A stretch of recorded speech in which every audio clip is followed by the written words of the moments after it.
इसी तरह इसी बात पे एक सॉन्ग सुना दीजिए मस्त। अच्छा ठीक है, तो एक इसी तरह सुना दे रहा हूँ। एक लड़का होता है, एक लड़की को देखते उसको प्यार कर जाता है और उस लड़की से एक वर्ड बोलता है। और कैसे बोलता है, कैसे? सुनिए। सुनाइए। कि चेहरा सुनर हो खेता क्या बात है, छुपावल न जाला, क्या बात है, क्या बात है। चाहे वाला के ऐसे सतावल न क्या बात है रवि भैया, जाला। क्या बात है।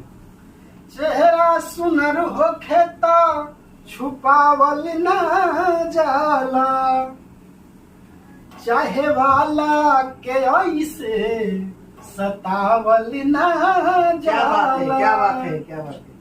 ई नजरिया न केहू के पसंद कर